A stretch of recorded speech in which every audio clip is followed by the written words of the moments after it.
to the Jackson Cloud, an online church. I'm Jamin. I'm Casey. And I'm Olivia. And today we just figured current events are probably something that needs to be covered.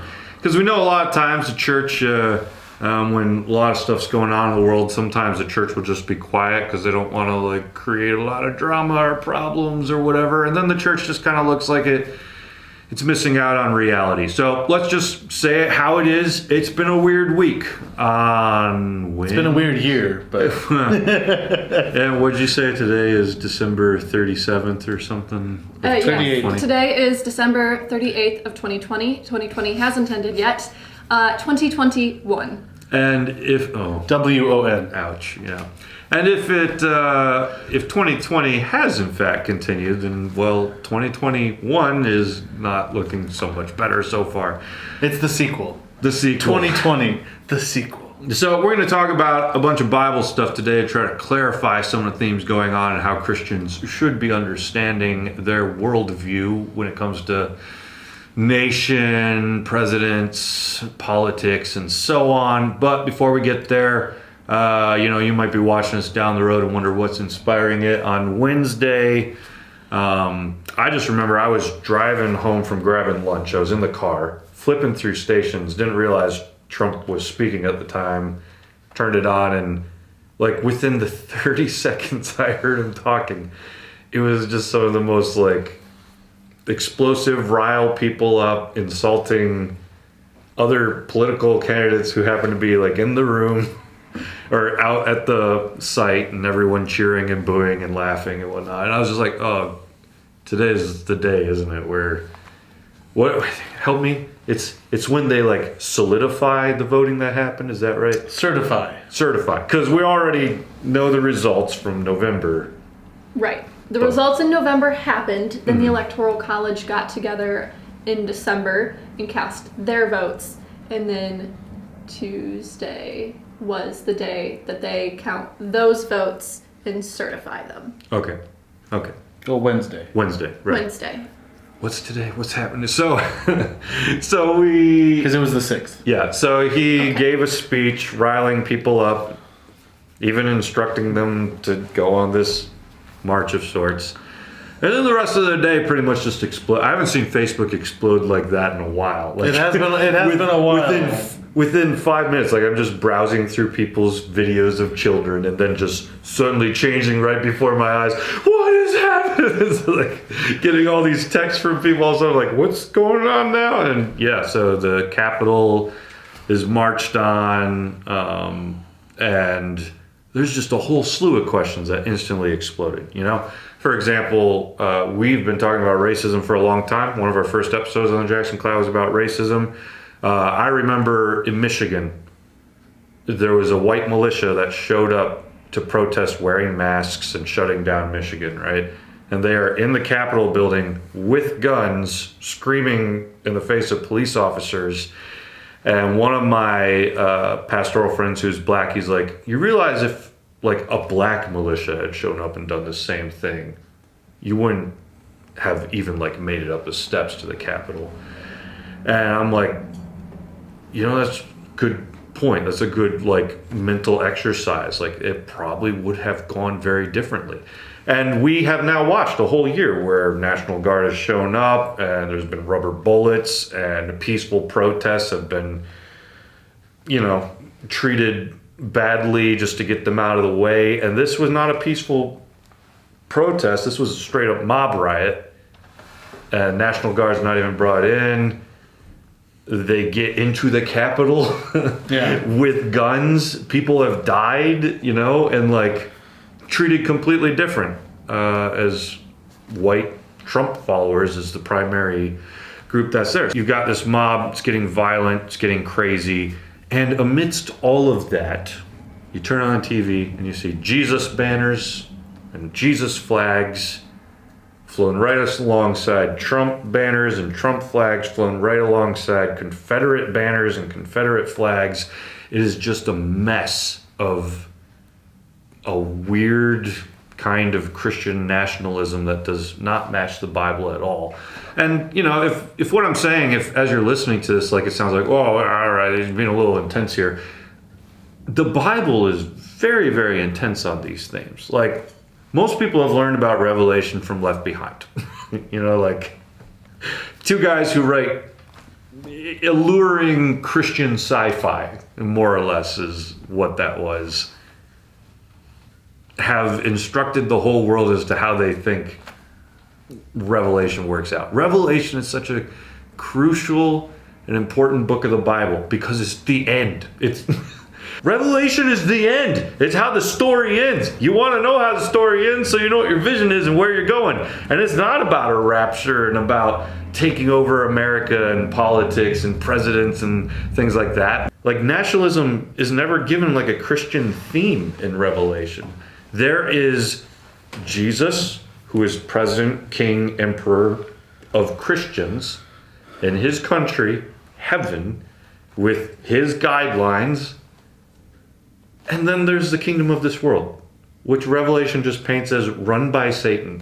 like everything of this kingdom of this world, even when it's doing mildly okay, it's run by the false gods, by Satan, by people who worship him, and it's just like, it's completely corrupt. And John's like words to everyone is like, come out of that thing. Don't be a part of that. Just follow Jesus. That's not to say that we don't want to influence like the kingdoms of this world, right? I mean, Jesus' prayer is what? Your will be done on earth as it is in heaven. So like, that means we want what we believe to influence our politics, our thinking, our character, and all of that. But like, the idea that like we could claim this thing that's already just corrupt from its get-go and make it ours and call it Jesus when it is in fact, from Revelation standards, the beast. Like, it's confusing. Like, it's even the way that he paints it, right? The beast rises out of the sea, and it's got certain, there's several beasts, but they're all mirroring each other, and it's trying to mirror the lamb. Like, it's like a dragon that speaks like a lamb. It's like, that doesn't look, you know, if we caught an actual image of what the beast looks like, we'd be like, I see that it's trying to look like Jesus, but it's not even like, it's a horror to look at, you know? Like, it's creepy. And that's exactly what we do. The beast of Christian nationalism rises up, tries to look like Jesus and says, follow me, and people just eat it up. When in reality, the beast is the one eating you up. It's a big deal in Revelation. It's a big deal in the whole Bible. And part of the reason it's a big deal is because it ends in condemnation. Everything that belongs with that beast dies. It's thrown into the lake of fire, you know? And so we have to learn how to draw our lines better than we do, because there is the hope to impact this world on every level. But when you take it to the extent that you're worshiping the beast to try to get what you want, like, I mean, how many children's stories taught us not to do that? The Little Mermaid. You wanna find your man and have feet and walk around? All you gotta do is give me your soul, you know? Like, oh yeah, that seems like a good trade. Like, it's not. It doesn't work well. Anyways, I've spoken for a few minutes now. Anybody like to add on to this? I am speaking in extremes because a lot of extremes have happened. There is a little more like overlapping that this conversation can have, but I feel like to some extent the extremes need to be heard because of Wednesday. Right? And I mean, for me, it's like, I still can't understand how they went from, you know, hey, we vote, we try to do that things, we try to influence things, and it didn't go our way, so hey, let's storm the Capitol and try to take it over. Like, when was that considered a good idea? Like, I still can't figure that part out, just for the fact that, like, you know, we've heard about that in like third world countries. We've heard about that in places where you don't get a vote.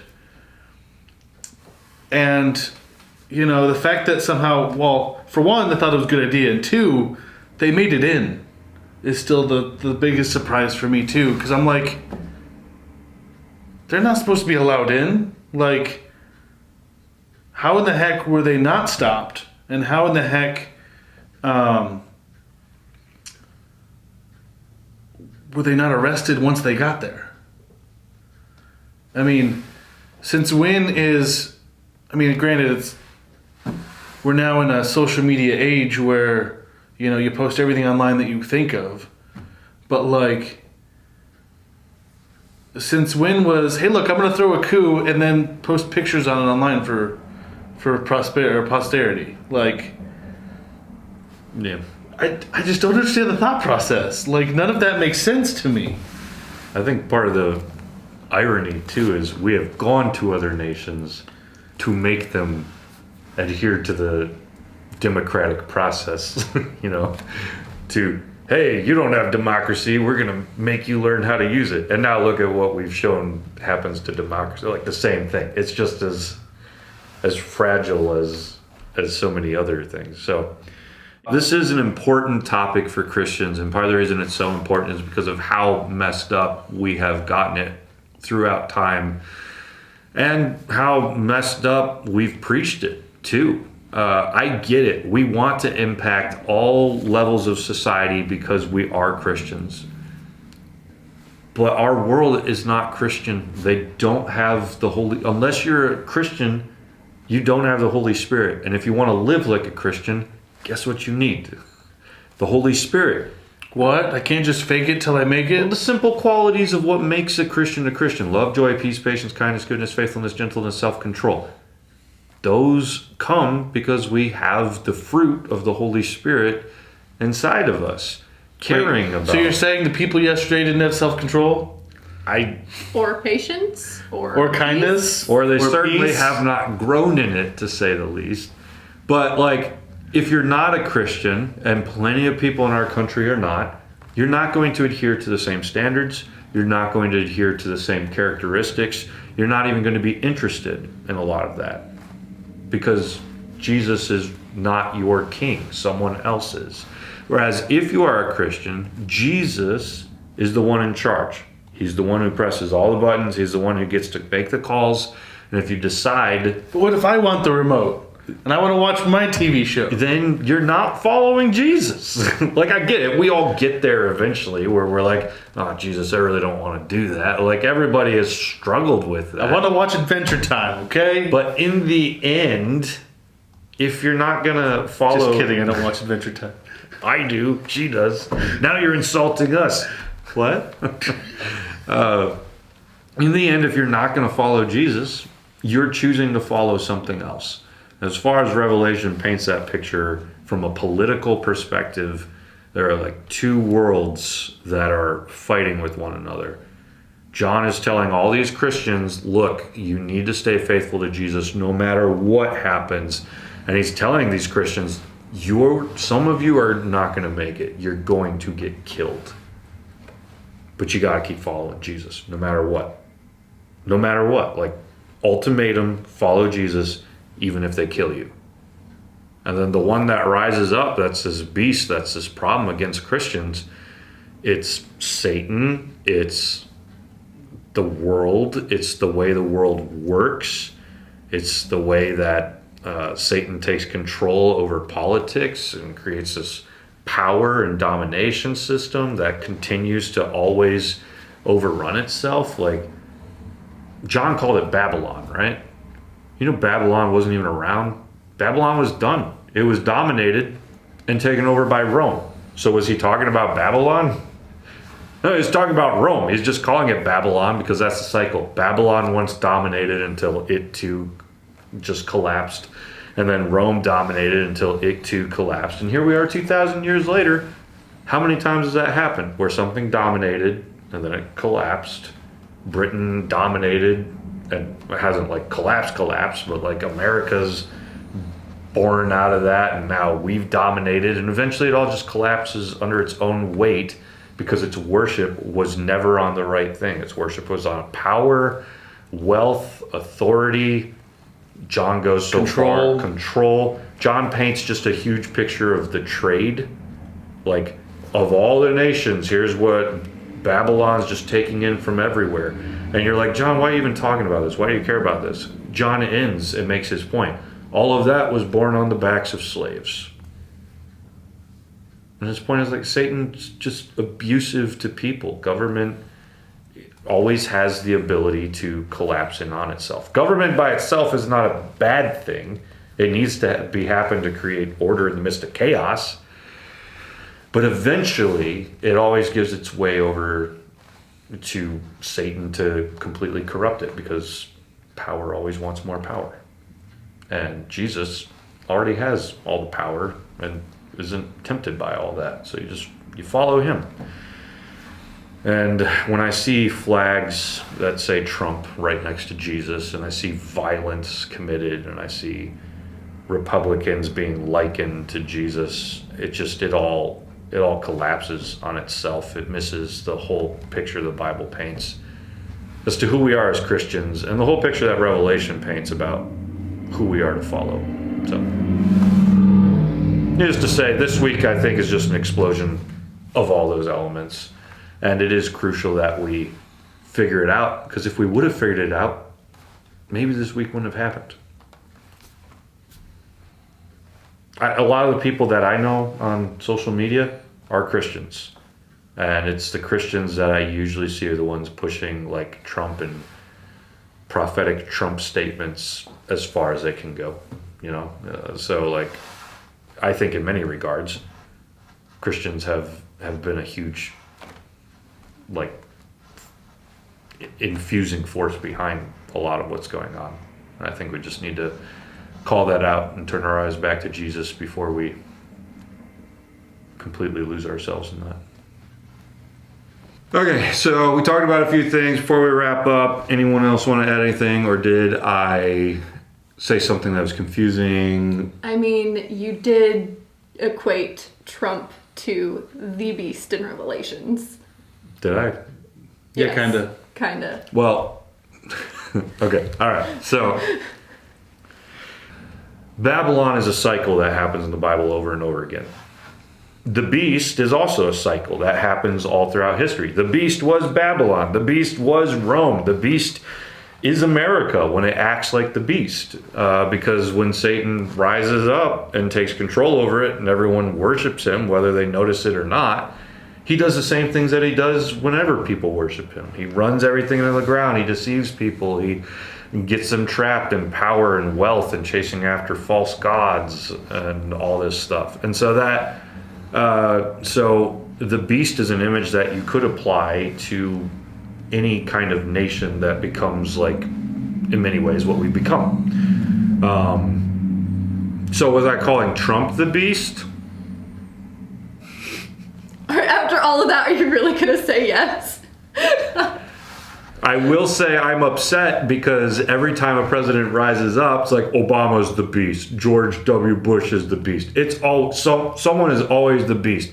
For whatever reason, no one has called Trump the beast, and that does bother me because he's acted more beast-like from the book of Revelation than these other presidents. Is Trump the beast? No, not in the sense of like, one day the beast will rise, the ultimate worker of lawlessness will come. No. But can Trump be like a figure of the beast? Literally any president or anyone in power can mimic that. That's up to them if they're going to decide to like allow themselves to mirror that or not. Because it's a cycle. Anyone could ideally give themselves over to that. Hitler, he's the beast, right? Like he is a part of the cycle of what happens when Satan rises up in a political or powerful leader and does what he wants. In Revelation's time, it was Revelation's time. There's an apostrophe before anyone yells at me. I wasn't pluralizing it. In their time, it was Constantine, 666. You translate that into an old system that they had to turn numbers into Hebrew. Didn't we cover that in an episode? Yeah, we did. Yeah. But like, he was literally called the beast. That was him. So like, He's dead, and yet the idea of the beast being lived out is still alive. It's a cycle. It happens over and over again. Does that clarify? I think so. Not calling Trump the beast wouldn't say he doesn't match the image of the cycle, but that's up for y'all to decide. And with that, that's that. Unless there's new clarifications I now need to add. I think we're good. Okay. We are the bride of Christ. And I feel like a lot of Christians have no longer... Okay, I feel like a lot of Christians don't know the difference between Christianity and nationalism. Okay, sorry, the word that came to mind after Christianity was nationality, and I knew that wasn't the right one. No, But it matches the ending, and it starts with the right root. Anyway, between Christianity and nationalism, you can be proud of your country, but still put God first. And you need to find a way to do that. And terrorism, insurrection is not it. And if you're like the average Christian I've met, including myself, you grew up being taught that nationalism is Christianity. And that is the beast. That is worshiping the wrong thing. The face of the beast. That is the cycle of the domination system that is Babylon. And that's got to stop. And so we encourage you, follow Jesus, make him your all, make his country your home, and allow that to affect the way you live on this earth. Yes, in your politics, but also in everything, including our character and everything else.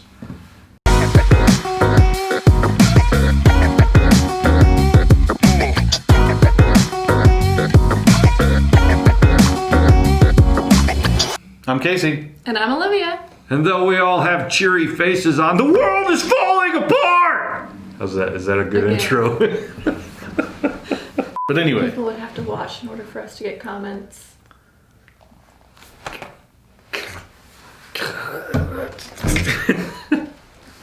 Ouch, Olivia. Sorry. Go home. Is this thing on? No, it's not plugged it in. hasn't been in months. They don't know. They don't watch. No, just kidding. Ooh. More things for the Sorry. blooper reel. I'm sorry. so as a summary statement, Follow Jesus.